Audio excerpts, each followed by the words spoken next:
Bonsoir mes chers amis. Je vous demande de vous abonner avec ma chaîne parce que je vais distribuer 100 vidéos basant sur les démonstrations géométriques. Si vous ne voulez pas perdre une de ces vidéos, vous devez vous abonner. Maintenant, je vais démontrer pour vous que l'angle extérieur d'un triangle est égal à la somme des angles intérieurs non adjacents. N'oubliez pas, si vous voulez normalement faire une démonstration, on doit avoir premièrement l'hypothèse, deuxièmement la conclusion et troisièmement la démonstration. Pour cela, on doit rapidement commencer avec quoi? L'hypothèse. L'hypothèse, c'est quoi? Je ne vais pas les écrire pour ne pas rendre trop longue la vidéo. Soit un triangle ABC, par exemple, et le prolongement d'un côté. Voyez? Le triangle, c'est un triangle ABC et on prolonge tout simplement un côté, quelle que soit la nature du triangle. Un triangle quelconque. Ici, on appelle le triangle A, B, C. Maintenant, les secteurs angulaires du triangle. Je dois les appeler, par exemple, ici, on a le secteur lambda, bêta, et ici, on a θ.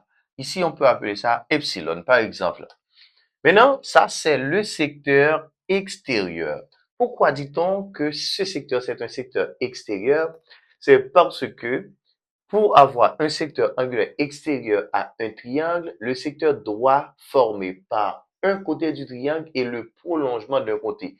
Vous regardez normalement, en prolongeant le côté AB, on a ce côté-là, et en considérant le côté BC, on a le côté du triangle et le prolongement qui donne normalement un secteur angulaire. Maintenant, qu'est-ce que nous allons démontrer? Ça, c'est l'hypothèse. Nous allons démontrer comme étant la conclusion. Nous allons démontrer que epsilon est égal avec quoi? La somme des angles intérieurs non adjacents. Quels sont les secteurs angulaires intérieurs du triangle non adjacent avec epsilon? Ici, ce secteur angulaire possède un côté commun, même sommet, et situé de part et d'autre de ce côté commun. Donc, ici, ce secteur angulaire est adjacent. Maintenant, les deux secteurs angulaires qui ne sont pas adjacents avec epsilon, c'est le secteur B et le secteur bêta, excusez-moi, et le secteur θ. Maintenant, nous allons rapidement démontrer que ici, ce secteur est égal à la somme de ces deux secteurs. Maintenant, qu'est-ce que nous allons faire? Premièrement, en regardant ici, on peut dire raisonnement.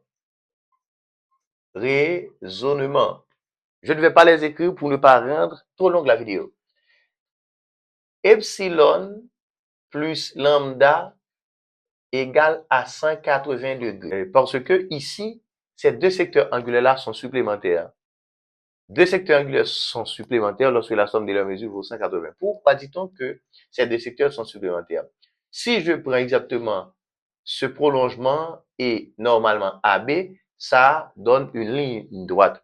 Un secteur angulaire dont les côtés sont en ligne droite, c'est un secteur angulaire plat. Donc, je vous ai donné les explications pour dire pourquoi que E et epsilon et lambda égale à 180. Et maintenant, vous le savez déjà, la somme des angles dans un triangle est égale à 180 degrés. Pour cela, je peux dire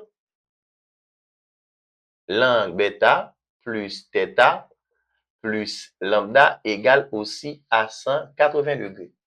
Maintenant, si je donne le nom 1 et ici on appelle ça 2, 1 et 2, égalons 1 et 2. Égalons 1 et 2. En égalant, on aura epsilon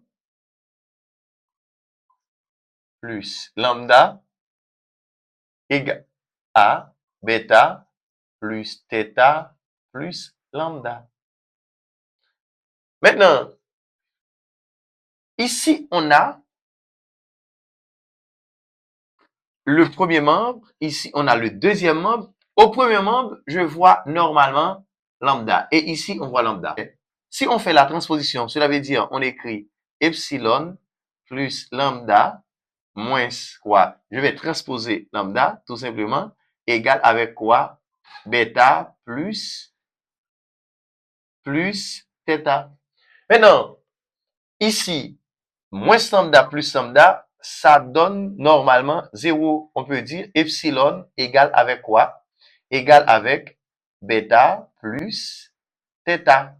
Autrement dit, epsilon, c'est un secteur angulaire extérieur, bêta, c'est un secteur angulaire intérieur, et θ, c'est un secteur angulaire intérieur, mais ces deux secteurs angulaires sont intérieurs, mais ne sont pas adjacents avec epsilon. Maintenant, je peux dire ce qu'il fallait démontrer. Et n'oubliez pas à vous abonner. Merci.